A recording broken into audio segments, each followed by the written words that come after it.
The sun rises slowly, peeking through the trees and lighting puddles on the asphalt. A car sits in the middle of the road, waiting. Sunlight gleams off its polished black exterior and heats the static air of the cabin. It's decades old, but well kept. The driver's door shuts, a cassette is slid into the tape deck, and a long journey starts with ignition.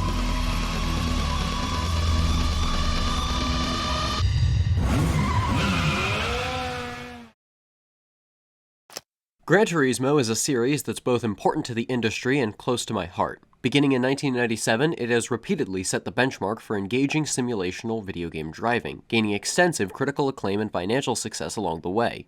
I've always found this series fascinating, not to mention important to me, and thus it feels like as good a time as any to see where the series started.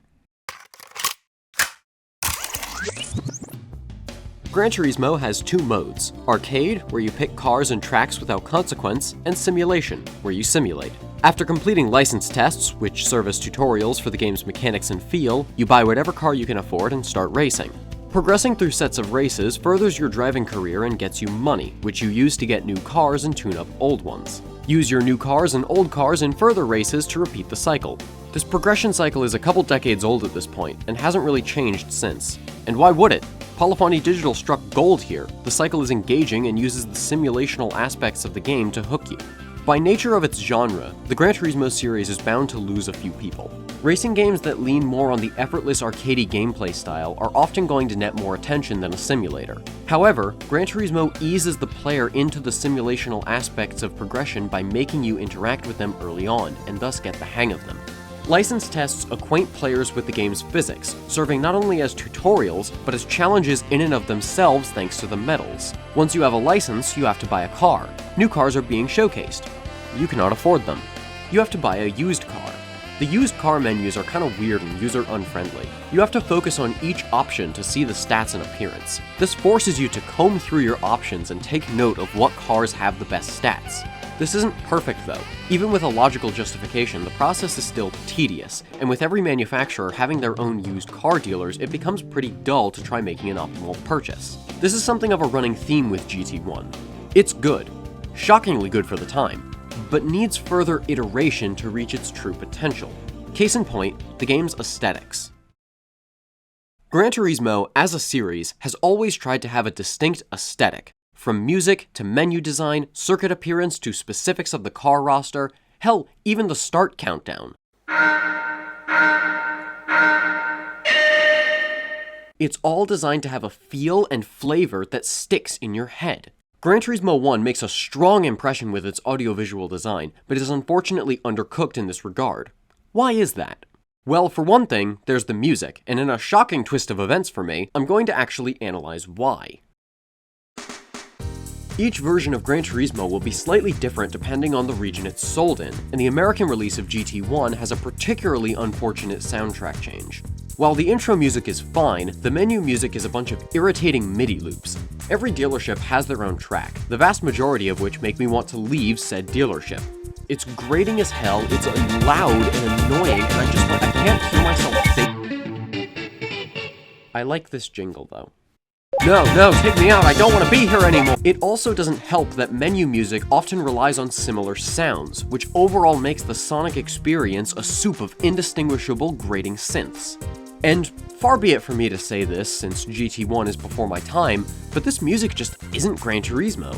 The aesthetic of the series changes over time, but the music has always taken influence from jazz. That influence is there in the Japanese version. The jazz influence is present. It's not just background music from System Shock 1.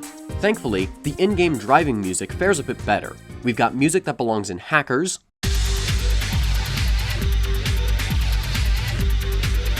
Dollar Store Ben Queller,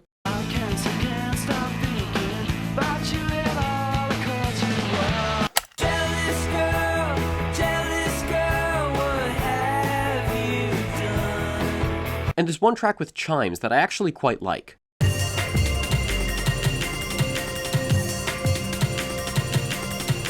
You could do worse. Though I admit, I did get to a point where I just muted the game and put on the good shit. On a visual level, GT1 is thankfully not kneecapped by regional content. It needs polish, but the core feel is there.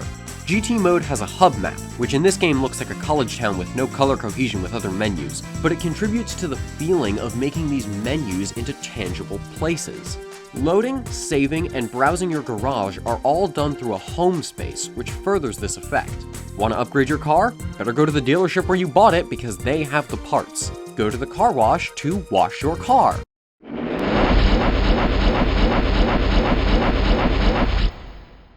Mechanically, these are menus. Aesthetically, they feel like charismatic pieces of an automotive journey, rooted in a love of and fascination with the automobile. Every car and car upgrade has a substantial amount of information attached, and it's not just for flavor. If you want to upgrade your car, you have to read these descriptions to learn what those upgrades do. The game teaches you about car modifications in order to make you consider what will be the most valuable to you. Or you can read about your own car. This is still cool now, but when GT1 first released, it was huge. This game predates Wikipedia by years. It got people to love racing and then got them into car culture. It got me into cars. Well, not this game specifically, and there's more to it than that, but that's all beside the point. Learning about cars is cool. Let's drive them. Understanding the driving in Gran Turismo 1 is a difficult process, because it's hard to get a feel for, and even after you get the hang of things, there's still a level of depth that you have to learn over time. It's challenging, and the ways in which it's challenging fascinate me. Gran Turismo's gameplay consists of two core parts, a series of tracks to master, and a wide variety of cars with which to master them. I'm going to start with a breakdown of the tracks for a couple reasons. Throughout the game, their design remains consistent, and there are only 11 of them. The car count is a lot more than 11. And you'll be changing cars frequently, both with new ones and with upgrades to the old ones. So where are you driving all these cars? As previously mentioned, Gran Turismo 1 has 11 tracks, including tracks that are shortened versions of other tracks, not including the reverse versions of each track. 11 tracks is not a lot.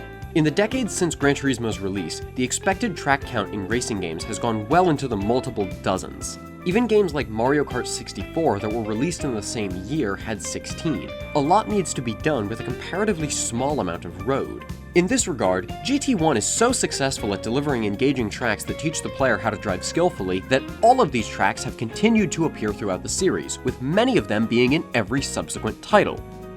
They're good tracks. Now, in order to really deconstruct what makes these tracks good, I'm going to have to explain some terms, which I'll do as quickly and painlessly as possible. Class time! The racing line is the ideal path to follow on a circuit. The more closely a player adheres to the racing line, the faster their track time will tend to be. The width of a track is self-explanatory. The more narrow a road is, the less margin for error there will be between the racing line and sudden death. Elevation and camber both refer generally to the height of a track. Elevation describes change in y-axis as a result of going up and down hills, and camber describes how steeply corners are banked. Clipping points are places in the racing line where the path comes into contact with the edges of the track. If you've ever wondered why racetracks have these striped segments on the insides of corners, it's because of this. They facilitate following the racing line through the clipping point without the vehicle driving through a patch of grass. There. You now have a basic understanding of track terminology. Unless, of course, you're already interested in racing in Gran Turismo, in which case... Hi, Dad? I don't know if I have any Gran Turismo fans in my audience. Class dismissed. The first track players are likely to drive is High Speed Ring, as the final challenge required to unlock your B license and do championships. It's an easy track, with wide roads and gentle turns. This creates a racing line that's easy to follow, which is easier still thanks to the high camber of corners that allow you to hold the titular high speed. However, it's not mindless. Turns 2, 3, and 4 are, while wide and banked, sharp enough that you'll have to lower your speed to get through them. And you will have to do that. The license test puts you in a Mazda that's just fast enough to require taking this into account. It's a fun course and an effective introduction to completing circuits. The second track players are likely to drive is Autumn Ring Mini, the exact opposite kind of track. The track is more narrow and dense, with tight corners, creating a high number of clipping points that can be difficult to hit. It would be quite challenging if not for the context you're likely to drive it in, with a used car that isn't very fast. The core challenge with Autumn Ring Mini is navigating a series of tight corners, but the overall track size and your car specs ensure that this isn't an impossible task.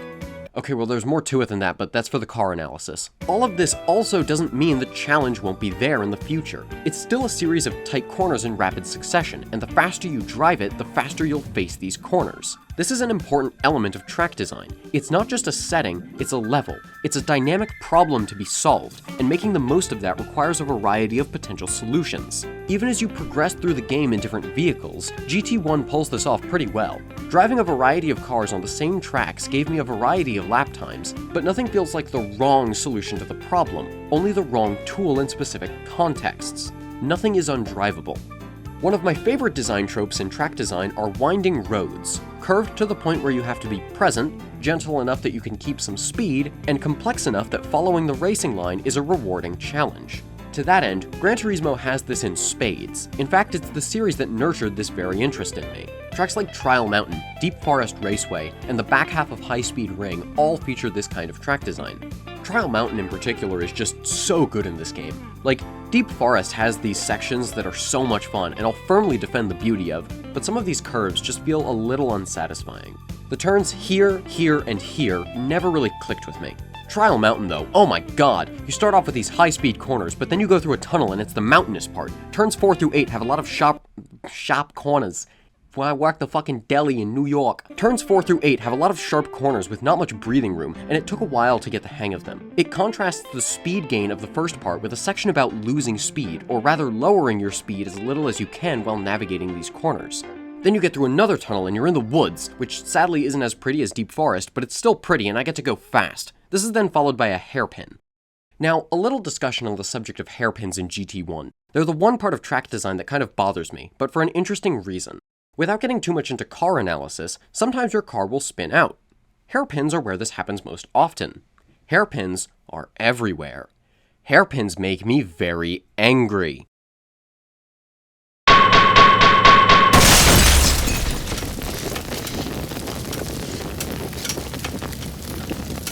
But they're here for a reason. Hairpins in these tracks serve a valuable function rhythmically. They're an opportunity to lower the dial on intensity of speed. Note that I said intensity of speed, though, not overall intensity. Navigating a hairpin provides its own set of challenges. Are you braking at the right time? Can you keep speed through a turn that forces you into first or second gear? How much speed can you exit the corner with? Hairpin turns function like periods in a sentence, and when you're writing eloquently, you need to know where and how to properly stick the landing of your thought. Unfortunately, though, I am not an eloquent writer. I am a race cat in a taste car. Playing GT1 made me remember how much I love city driving. This game only has 3 city tracks, one of which is just a shortened version of another track. But oh my god, it's all the stuff I like about compound corners, forcing you to focus, but even more so. The environment has a greater density of sharp corners, which not only makes the racing line harder to keep and creates more challenge, but shifts the entire nature of said challenge. The strategic gaining and losing of speed is done in rapid-fire fashion. There's no room for mild adjustments. You have to go all in on the gas and all in on the brakes, but only for a moment because you need to be as fast as possible. If tracks like Trial Mountain are an elegant dance of intensity levels, then Special Stage Route 11 is that dance condensed to be even harder. I also just love the aesthetic of these tracks, because I am a bit of a city kitty. None of which is to say the tracks are great. Their design is great, but a lot of that is in the layout, not the implementation. Yes, it's time for the part where I provide harsh words about the technical issues of a 25-year-old PS1 game that was developed non-stop for 5 years. But before anyone gets the wrong idea, let me make it clear that I'm only here to talk about important stuff, not the little texture gap lines or the bugged menus. You wouldn't even see the texture gaps if you were playing on a CRT monitor. What you would see, though, are the effects of the physics engine, which have ruined my day on multiple occasions. In an effort to add realism to the fictional tracks, several of the curbs have a little bump on them instead of being entirely flat. There's also an added detail where driving over grass or sand causes you to not only lose speed, but bump around a bunch. Both are seemingly inconsequential choices, but they have unintended side effects when it comes to the driving. Don't quote me on this since I didn't actually research it, but in the early days of racing games, weight wasn't simulated like it is now. And Gran Turismo seems to have solved this by making weight influence a car's acceleration, top speed, and steering capability, but not gravity itself. That all sounds great, and honestly pretty clever, but weight is a measurement of how much force gravity tethers you to the ground with, and every car here is pulled to the ground with a uniform, shockingly light amount of force.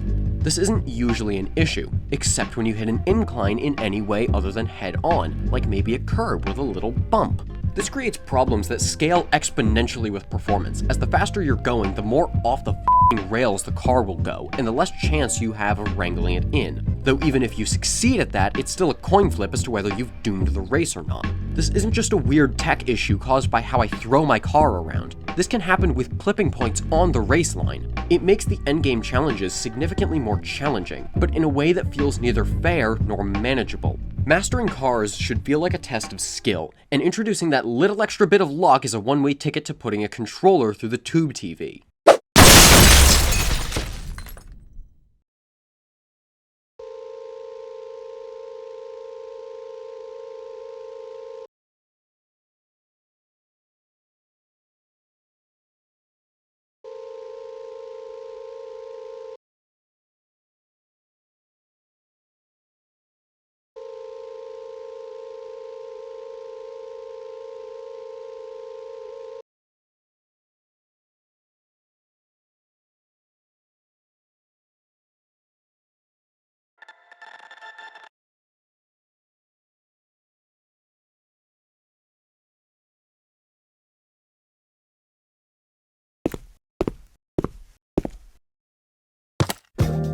Talking about vehicles is a daunting task, both because the way they handle was at first very foreign to me, and that made it difficult to structure my thoughts about them, and because there are 140 cars in the game. I will simply never be able to write something substantial about all of them, and the point of the game isn't to do that. Gran Turismo has this many cars, this many solutions to the problem of the tracks, so you can find the one that speaks to you the most. Thankfully, there are a few categories called drivetrains that make it easy to compartmentalize this garage. FF cars have both steering and acceleration tied to the front axle. FR cars have steering tied to the front axle and acceleration tied to the rear axle. Four-wheel drive cars put power into all four wheels simultaneously, and one car that deserves its own section. FF cars are generally pretty easy to drive. Tying all power to the front of the car gives you a lot of control, since everything going on happens a bit closer to the center of mass. This makes it harder to throw the car around, and thus easier to handle. However, when acceleration power and steering power both go to the same axle, you'll have a harder time steering. FF cars produce a lot of understeer, not being able to turn enough on tighter corners or at higher speeds. Navigating turns in these cars most effectively requires lowering your speed quite a bit to maintain the racing line, or even just stay on the track. This is doubly costly since most front-wheel drive cars aren't designed for performance driving. Nobody is showing up to a street race in a Honda Accord by choice. They're most often cars for consumer driving. This makes them useful for getting your bearings in the early game, but the further you go, the more power you'll need, necessitating a shift in drivetrain. Or you could just be like me and use FR for so long you forgot the other options existed. Four-wheel drive is mechanically expressed as a midway between FF and FR. You typically have a lot more power than FF, but you retain a lot of control, too. These cars feel very grippy, which can be a double-edged sword depending on how you play. If you're used to the understeer of FF, this drivetrain teaches you to loosen up a bit. Try drifting around a little bit. You'll still have control of the car. This makes it an effective tool for learning. If you've been using FR the entire time, though, this suddenly feels very restrictive. You can't throw the car into a drift the way you're used to because of the way it grips the track. It serves a value in the overall sandbox, and I won't lie about how it's easier to control, but the fact that I find it so constraining makes it difficult for me to use. FR cars are a fucking nightmare, and I have by far the most to say about them. Something I found interesting right off the bat was that they handle in a very arcadey way, which kind of bothered me at first. They have responsive steering, even at high speeds, but have a really bad habit of oversteer and need to be actively kept under control. The fastest way through a turn in an FR car is to drift through it, or more likely, start a turn like a normal person and then spin out 5 times because that's fair, or so I thought. But there's more going on here. The reason this doesn't feel realistic now is because there's been 25 years to iterate upon the formula. The dichotomy of arcade and simulation racing just wasn't as present in 1997, and that informs the mechanics of the games. It reminds me, of all things, of Forza. I finally got around to trying a Forza game in 2021, and was struck by the responsive arcade handling. You drift through corners regularly there, just like in GT1, and in making this comparison, I realized why handling in that game was the way it was. Cars in GT1 handle like an arcade racer with consequences. The best way to navigate most turns is, like an arcade racer, to drift through them. But where doing so in Forza is slick and effortless, doing so in Gran Turismo carries with it the risk of oversteering and spinning out and doing donuts. Stop doing that, god damn it! I'm very mixed on this. Like, on one paw, the consequences of oversteer are unbelievably frustrating and sometimes arbitrary. Pushing these cars to their limits reveals inconsistencies in the physics far more often than any other drivetrain, which can cost you a race for incredibly minor mistakes. Or you'll try to steer in one direction and the car just turns in the opposite direction. It's turn right to go left, but I wanted to go right. Smarter people than me have said that the ideal feeling of racing is total control, but just barely. And on multiple occasions, GT1 has made me scream at the screen about how that control is lost unjustly. Real driving simulator? More like real driving aggravator, am I right? But, on the other paw, I don't care. Or rather, unless I'm actively spinning out, I don't care. There's something about the feeling of playing GT1 that, while not particularly realistic, communicates an emotional truth of racing. Sometimes when you drift into a turn, there's a siren. Sometimes when you drift into a turn, there's a siren. They preempt you spinning out 5 times and crashing your car and injuring your person. Sometimes when you drift into a turn, there's a fraction of a second, where you lose control. You can't hear it happening. You can't see it happening, and nothing in the controller conveys this at all. But once you get a feel for the car, when it happens, you just know. The shockwave of weightlessness flows from your arm to your mind, and just as quickly you slam the wheel in the other direction, counter-steering out and pulling that sense of control back into your possession. I don't think I've ever felt a racing game quite like it. It has this white-knuckle intensity, an arc of emotional and mechanical feeling that makes driving enthralling. Or you can open your third eye, take the fourth option, and barrel at 200 miles an hour into the 5th dimension. This is the Acura NSX, the only car in the game that belongs to the MR category. An MR vehicle has front-wheel steering, rear-wheel engine power, and an engine placed as close to the center of the car as possible. And if you thought FR was a responsive drivetrain, this is positively twitchy. There's no real spectrum to how much you can turn. The NSX lurches to the side when you try to steer gently, and trying to compensate usually leads to overcompensating, which usually ruins your day. It's sensitive, slower than its peers, prone to oversteer, and if you can master it, you'll be able to drift every corner without braking. The NSX is a concentration of the thrill of FR cars. The rewarding challenge of cornering is honed to a razor's edge, demanding mastery of the vehicle or a willingness to work for that mastery. And the reward for success isn't just that you corner faster, it's that you corner without slowing down in the lead-up. Braking before a hairpin costs time that you don't need to spend. Drifting is handling all the deceleration for you. But is it worth it? Don't get me wrong, it's incredibly satisfying to weave through a circuit while flooring it, but the trade-off is steep. On top of the steep learning curve, the NSX gets overtaken on straights relatively easily. The intent for the player is to take the lead back on corners, but I can't say for sure it consistently nets faster lap times. For much of the endgame, I used a Supra GT, and while it can't corner as quickly as the NSX, the horsepower difference is absurd. Even a bad lap time can match my best times in the NSX, and that's honestly quite unfortunate. I really like the idea of cars in the roster that function wildly differently from the norm and create interesting playstyles. But in a game about performance, learning a car like this should be worthwhile. The thing is though, it kind of is worthwhile. Like, for one thing, it's just really fun. And by getting a bit of competency with the NSX, learning to use less sensitive cars becomes a far easier process. I may not be able to win with the NSX, or even drive it in a straight line, but I'm a better driver for trying it. And the cars can be made even better. A little into my playthrough, I purchased a TVR Cerbera and hated it. Cornering was never satisfying. It felt like the car could only either slide around or oversteer. Even after I got the hang of it, I was still just making the most of a bad situation. So I upgraded. I got a new muffler, improved management of the anti-lock braking system, more ROM, engine port polishing, weight reduction, better suspension, clutch plates, which might not be useful to me since I drive automatic, a carbon drive shaft, better engine parts, full engine balancing, more weight reduction, and just so much deliberation about tires. And this bitch handled like it was brand new. Totally different car. The upgrades shifted the feeling so radically that I had to relearn the intricacies of handling. It also cost a lot of credits, but it was so worth it. Not only did I make that money back, but it was so much more satisfying. This was the car that first showed me the tension and joy of losing and regaining control. I f***ing love this car. I had an arc with it. I fixed it.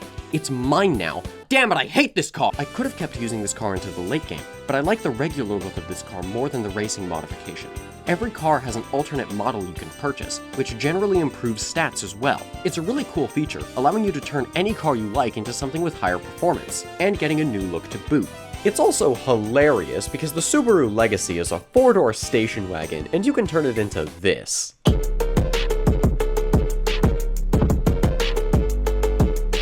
Now, once you've gotten the hang of things, completed some championships, gotten your licenses, which, like, I've had an easier time platinum ranking Ultra Kill than beating International A3, but you do it. How do you succeed in Gran Turismo? Yeah, we're like 20 minutes in and you're asking me for tips and tricks now.